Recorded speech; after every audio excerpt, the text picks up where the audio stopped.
Tersesat, oh tersesat. Haleluya.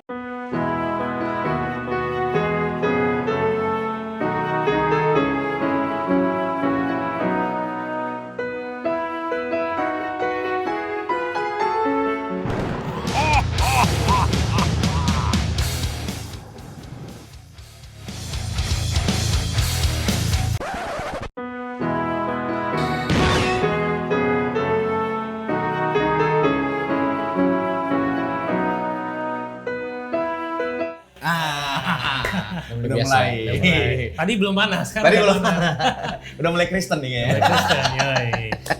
Shalom. Wih, shalom. Iya, iya. Kristen Udah, banget ya. udah cocok jadi asir Udah, depan iya, gereja. iya, iya. Oke, Salaman kantong ngomong. persembahan boleh dijalankan. Iya. Sekali lagi kita mau mengingatkan kepada teman-teman, ini bukan ibadah online ya. Bukan. Jangan sampai ntar lu nggak ibadah gereja lu dengerin dulu pendeta lu baru dengerin kita. Iya. Gitu. Tersesat. Iya. Kalau di-share ke orang lain juga kasih tahu. Kasih tahu. Karena mereka nunggu, ini pujian penyembahannya kok nggak ada. Iya, ini bukan gereja. Dan ingat, waktu khotbah jangan tidur. Iya. Karena ini bukan gereja. Sering tuh kayak gitu. Meskipun udah ibadah online, tetap paling enak tuh pas pendeta khotbah tidur gitu. Iya. Kayak khusyuk gitu ya. Iya, khusyuk Syahdu banget. Aduh, merdu gitu. Kayak denger konser. Iya, katanya masuk ke dalam hadirat. Kalau emang ngantuk ya. Iya. Oke, Samuel Zilbin. Sekarang kita langsung aja lah masuk kepada pertanyaan. Lu ada pertanyaan nggak? Ada beberapa sih, tapi mungkin yang ini dulu lebih ke simple aja. Jadi masalah tato. Nah, kalau orang yang belum mengenal Tuhan bertato, ya sudah lah ya. Iya. Kan apa yang dilihat itu kan terakhir ya, bukan awalan. Nah, tapi bagaimana kalau orang yang sudah kenal Tuhan, terus akhirnya dia mentato dirinya, let's say muka Tuhan nih, atau Jesus, atau whatever, agama lah, Tuhan atau ya mungkin yang Ayat Alkitab itu banyak juga Alkitab, gitu. atau misalnya gue gambar anak gue, kayak gitu. Itu gimana tuh? Dosa nggak? Sebenarnya gue pikirin sih, gue endingnya nanti ke surga atau nggak? Cuman kan pengen dong di duniawi gitu, wih keren, Iya, kayak mantep banget tuh. Tapi gue nggak do something yang berdosa gitu. Iya. Gimana tuh? Oke, untuk menjawab ini, sebenarnya jawabannya sudah terlihat dari representatif gua sendiri. dong.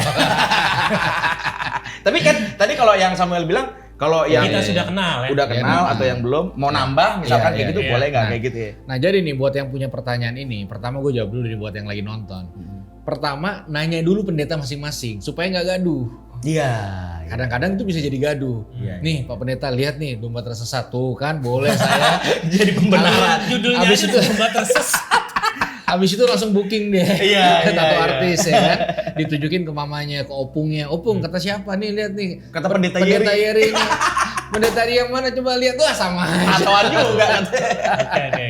Ya karena yang akan merugikan nanti bukan hanya sekedar tatonya tapi kegaduhannya. Boleh enggak? Apalagi kan kita kadang-kadang suka saling serang gitu loh.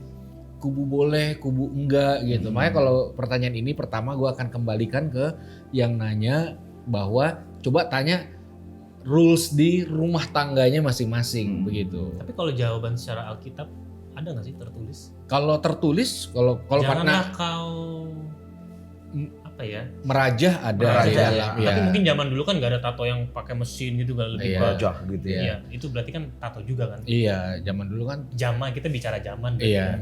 Nah kalau pandangan teologis gue pribadi, gue tidak melihat itu sebagai satu penyembahan berhala atau sesuatu yang signifikan merusak bait Allah.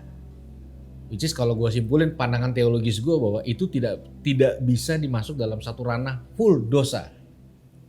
Kalau pandangan personal teologis gue. Dan ini tidak bisa digeneralin. Iya, iya.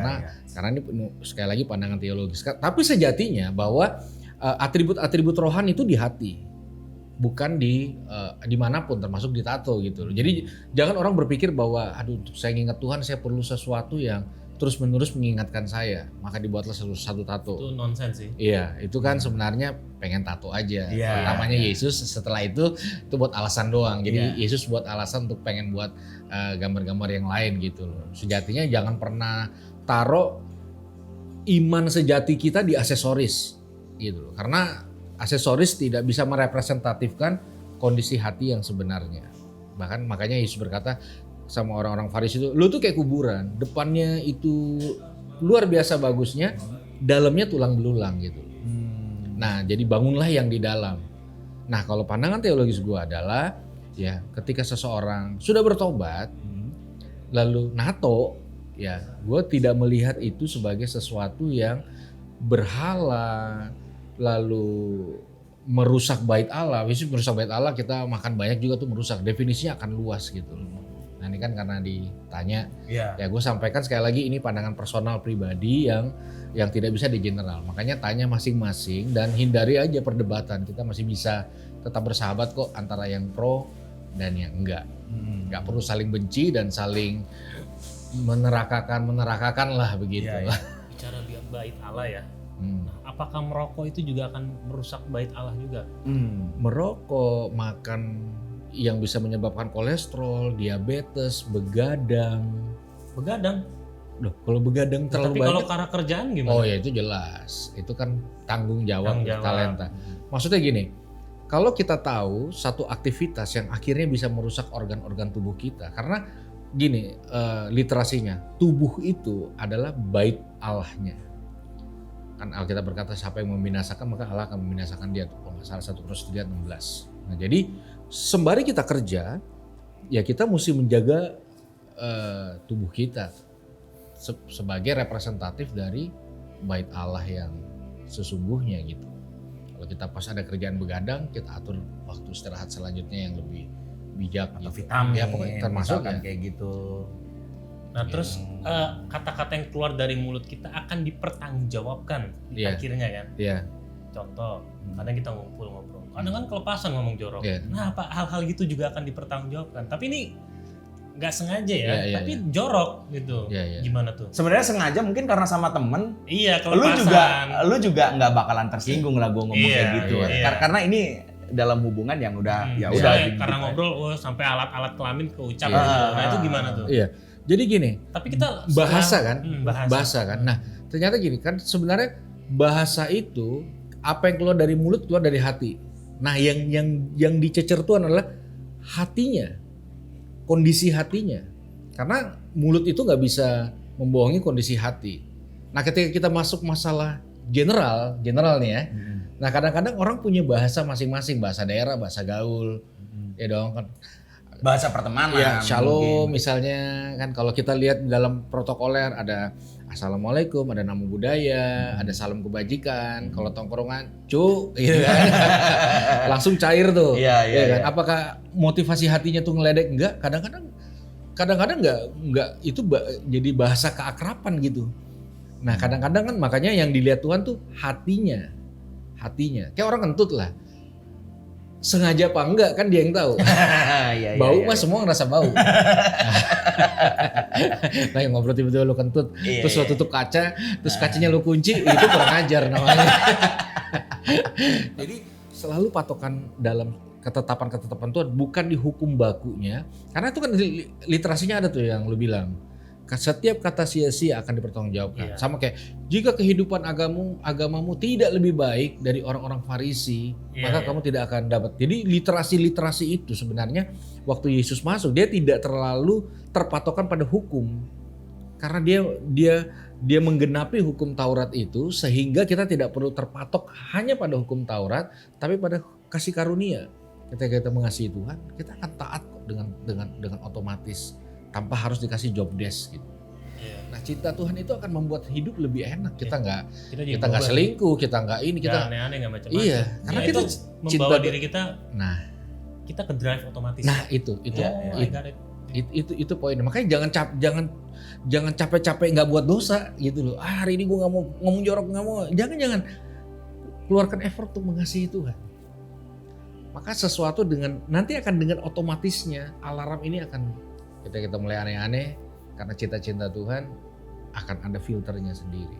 Oke. Siap. Bagaimana Samuel? Oke, suka jawabannya, bagus. Iya. Dan sekarang masuk kepada pertanyaan dari para umat-umat dari domba tersesat.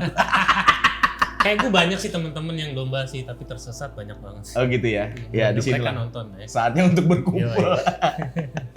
Dari Michael Dharma Saputra. Shalom alaikum Pendeta Yeri dan Bang Ibob. Waduh, ini Anda mempertaruhkan omongan saya kalau begini. tidak akan saya bahas. Salam Anda. Mau tanya nih untuk tanggapannya lagu rohani yang diremix Tuhan Yesus tidak berubah. Apakah ini suatu penistaan atau malah membuat anak-anak sekolah minggu makin bersemangat? Terima kasih. Nah, ada begitu ya. Contoh dong. Tuhan Yesus tidak berubah. Ya. Gitu ada begitu. Tok-tok banget ya. Papa tok-tok ya. Tuk-tuk Thailand.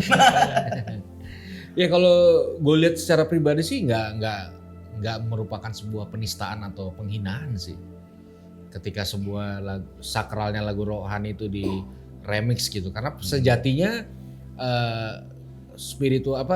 kata-kata rohani itu kan adalah sebuah kata-kata. Nah sedangkan instrumen musik kan kita nggak bisa bilang Tuhan nggak suka remix, Tuhan nggak suka reggae, Tuhan nggak suka metal gitu. Ya itu kan merupakan sebuah culture yang jadi bungkusnya gitu. Yeah.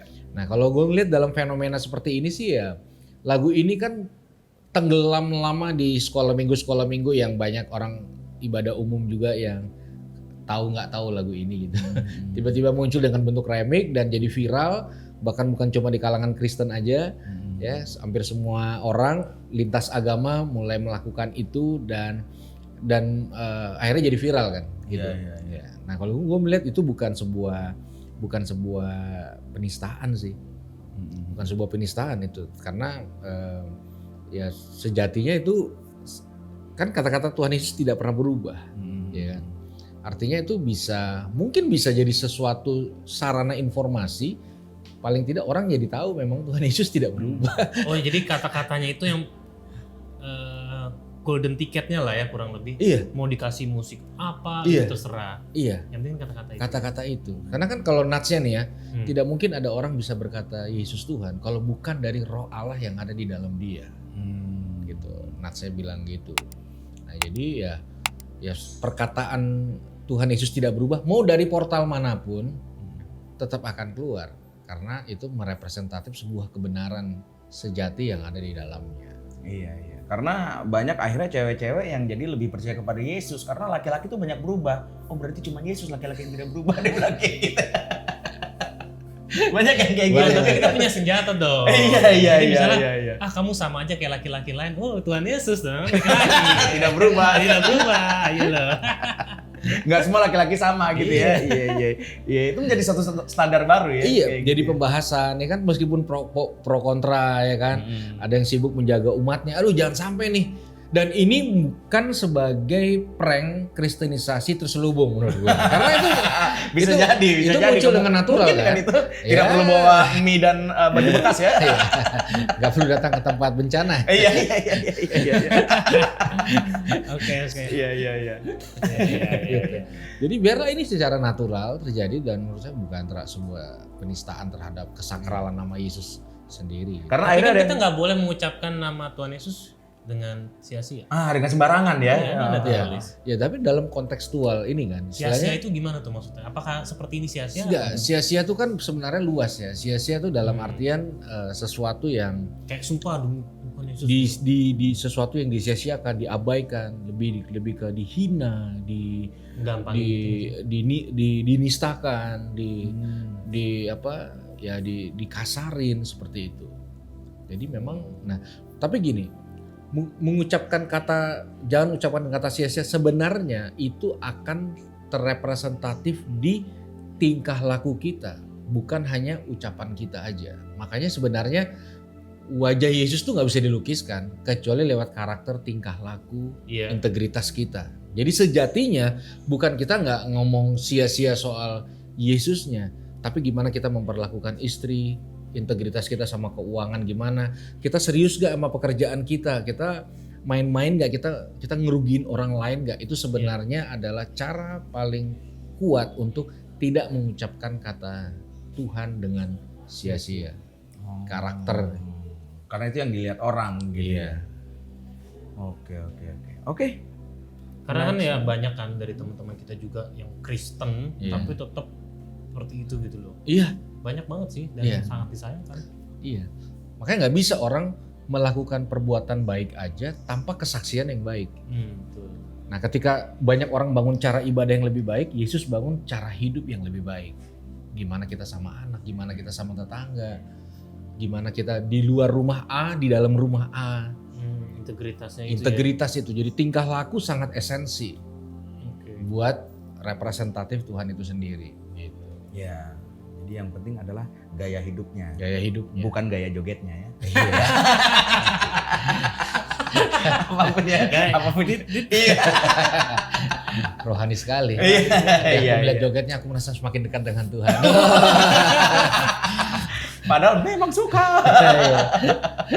Tato nafsu. Nah, bicara soal nafsu. Nah. Jadi ada juga di Alkitab tertulis, jika mata kita melirik terus dihilangkan, tangan kanan kita mencuri dipotong. Nah, misalnya kita mikir cewek ini ngeliat wah kita mikir yang enggak berarti otak kita dihilangin dong. Itu maksudnya dengan kita berpikir aja. Karena otomatis nih cowok nih. Iya, kita menginginkan aja kan sudah berdosa nih ya. Iya. Nah, kita sebenarnya nggak kepengen tapi nggak sengaja kepikir. Nah, itu gimana tuh? Ya. Jadi gini, hukum itu berprogresif, berkembang. Di perjanjian lama, mata ganti mata, gigi ganti gigi, tangan ganti tangan. Membunuh balas membunuh. Iya, betul. Ya kan? Nah, di dalam perjanjian baru Yesus mengajarkan satu progresifnya. Misalnya gini, siapa yang membunuh tidak akan masuk dalam kerajaan Allah. Oke? Lalu di progresifnya gini, barang siapa yang membenci saudaranya, dia adalah seorang pembunuh. Membenci saudaranya. Saudara tuh berarti seiman atau semanusia? Seiman atau tidak seiman. Gitu loh. Jadi courtnya adalah bukan cuma tindakannya, dari hatinya sudah dibereskan. Makanya dikatakan itu, siapa yang melihat wanita lalu menginginkan dalam hatinya, dia sudah berzina dalam hatinya. Itu kan poinnya. Jadi yang sebenarnya bukan dipotong anggota tubuhnya, tapi diberesin hati kita yang sebenarnya belum beres. Makanya bisa terjadi perselingkuhan emosi. Orangnya belum selingkuh, emosinya tapi udah. emosi WhatsApp-nya sudah berselingkuh. Rasanya sudah ada. Gitu nah itu yang diurus sama Firman. Kalau bisa libatkan Tuhan supaya kita nggak kayak gitu. Karena natural kita kayak gitu. Kayak misalnya gini, ya ini kita di dalam Roma 7 dijelaskan gini, kita itu cenderung menyukai tipe tertentu, bukan hanya orang tertentu. Kecenderungan kita. Nah makanya orang bisa suka dengan 3 orang yang sama di saat bersamaan. Karena kecenderungan kita menyukai tipe. Makanya detik kita menikah, kita bisa menyukai banyak orang lain sekalipun kita rohani dan pendeta. Karena ketertarikan itu muncul karena tipe bukan orang. Nah kita butuh Tuhan untuk meredam. Misalnya lu gambarin secara contohnya deh, bahasa gaulnya gitu gimana? Gini, detik lo nikah sama istri lo kan ketemu cewek yang lebih cantik, lebih rohani, lebih baik, lebih perhatian. Ya lebih-lebih lah sebenarnya. Kenapa gue baru lihat lu pas gue udah nikah? Misalkan kayak gitu, bisa juga kayak gitu. Nah, untuk kita tidak akhirnya meninggalkan istri kita dan ke situ, kita butuh Tuhan di situ. Iya. Kita butuh Tuhan di situ untuk tetap jaga integritas pernikahan kita. Karena dari situ ada lagi karena kecenderungan hati kita selalu mencari sesuatu yang lebih dan tidak menemukan sebuah rasa cukup. Iya, itu berat sih rasanya. Cukup. Nah, makanya cukup dan bersyukur kali ya. Betul. Bersyukur juga. Cukup kan sesuatu yang penuh. Iya. Satu istri lu cukup nggak? Kalau nggak, kita akan ngerasa lihat istri kurang terus dan kita tiba-tiba nggak bisa menikmati semuanya. Lalu kita berharap, lalu mulai ngelamun jorok sama istri orang, sama artis TikTok. Ngelanjor. Iya kan? Giliran pas hubungan suami istri sama istri, imajinasinya ke istri orang. Wah, kacau sih. Karena ada kecenderungannya kita ke situ. Makanya kita butuh Tuhan untuk memfilter keliaran-keliaran yang sebenarnya ada. Bukannya kita orangnya kayak gitu, emang nature-nya tanpa Tuhan pasti begitu. Ada nggak sih orang yang contoh nih ya, ini gue nggak tahu siapa, tapi gue ngerasa mungkin ada lah. Waduh, agama banget. Selingkuh lah, jepret. Dia tahu nih berdosa. Wah, feeling guilty dong. Terus dia minta dibaptis nih. Kayak misalnya mulai dari nol ya gitu. Nah itu pengaruh nggak di, maksudnya yang Tuhan Yesus mengampuni, tapi secara itunya kehidupan pemikiran dia gitu itu ya. bakal berubah nggak? Ya itu kan semua tergantung pertobatan. Satu, dengan dia baptis mulai dari nol aja itu udah cara berpikir yang salah. Jadi Sebenarnya dibaptis itu sekali aja cukup iya kan. dong, bukan kayak Bukan setiap berdosa terus baptis. Iya, itu enggak, itu teh celup. Nggak, tapi ada temen gue yang nanya gitu ke gue soalnya. Kita harus eco-friendly. Sayang air ya. Hemat air. Iya, iya. Ada yang nanya tuh, gue belum ya, setahu gue kalau yang namanya baptis cukup sekali sih. Gitu. Iya. Selama lu berdosa ya lu bertobat, minta maaf, berdoa, dan lu janji gak akan ngulangin. Tapi kadang kan ada yang namanya tobat kumat. Iya. Ah. Iya. Ini suka repeat order gitu loh. Gimana tuh? Ya makanya gini, kita butuh visi yang lebih besar dari selangkangan kita. Artinya kalau kita nggak punya visi yang datang dari Tuhan, kita akan ngurus masalah selangkangan terus. Oh. Iya, iya. Dan itu real. Iya. Cowok real itu ada, itu hasrat itu ada, kepengen itu ada, enggak kok tiba-tiba anak anak jangan mana sampai kamar mandi ada kecoa teriak papa. Pokoknya kalau pulang kampung, wih ini yang mana ya, yang mana? Ya. Kok mirip? Makanya kita nggak taruh rasa respect di orientasi itu, gitu. Dan makanya kita perlu itu. Ini contoh ya, nggak apa nanti dipotong-potong aja, ini kan agak panjang. Ini misalnya ada 5 orang yang dikasih tahu, 5 cewek yang dikasih tahu misalnya, kriteria cowok lu kayak apa deh. Ini rohani ya, konteks rohani. Dan ini pengalaman pribadi. Yang takut Tuhan. Udah pasti standar. Yang ini. Oke. Semuanya ada, semuanya ada, semua kategori ada, kecuali satu. Cuma satu kok, semuanya ada. Gue tanya, kontekstual perempuan ya, impoten, lu masih mau nggak? Tanya gitu. Takut akan Tuhan, Ya, mandiri, semua tuh lengkap lah ya. iya lengkap. Tapi Impoten. lu masih mau nggak? Rata-rata ngomong enggak. Ya normal. Berarti orientasi kita bukan cuma rohani doang, realnya gitu. Antara dua tuh, impoten apa atau nggak ngaceng sama cewek. Zaman sekarang ya kan, be real. Nah, apalagi progresif gitu. Maksudnya gini, orientasi itu ada dan sudahlah, bukan sesuatu yang nah gimana caranya? Makanya gini, sedangkan dari mimbar sedikit sekali informasi informatif yang menolong orang tuh gimana? Gue masuk dalam kategori penafsu liar nih, yang terselubung dengan pelayanan gue, dengan kewibawaan gue. Nah, kita perlu Tuhan secara personal di secret place kita. Kalau lu sendiri gimana nih membangun kedekatan lu sama Tuhan sendiri? Ya kalau gue membangun dengan gue merombak cara gue bertuhan. Gue dulu berpikir bertuhan adalah masuk kamar berdoa, saat teduh, nyanyi juga. Jadi gue tipe orang naturalis. Gue dengan gue jalan, gue ketemu orang, disitulah gue punya kedekatan dengan Tuhan, dengan gue ngobrol. Dan paling banyak Tuhan berbicara dalam personality gue lewat kejadian-kejadian yang ada, bukan suara-suara. Nanti setelah kita syuting nih, pulang gue mulai mikir ada catatan-catatan gue. Oh iya benar juga ya, ini juga ya. Jadi gue menempatkan Tuhan dalam kehidupan sehari-hari gue. Main sama anak, ada yang motong gue di tengah jalan naik motor dan sebagainya. Dan itu membuat gue lebih enak bertuhan dan tidak berprotokol seperti pada umumnya. Gitu. Oke. Menarik. Jadi mari kita taruhkan Tuhan di dalam secret place kita. Secret place. Yang emang orang nggak tahu ya, situlah hubungan. Karena keliaran kita di situ. Iya. Di situ kita nggak bisa bohong. Sama orang mungkin kita bisa bohong-bohong, cuman imajinasi kita bermain sana. Iya, benar. Disitulah Tuhan tetap ada gitu. Oke. Gimana? Menarik ya obrolan kita hari ini. Thank you dan ingat, Tuhan Yesus tidak berubah. Shalom. Ya, lu keep aja ntar tuh. Itu job dulu ya. Jadul banget ya, jadul banget.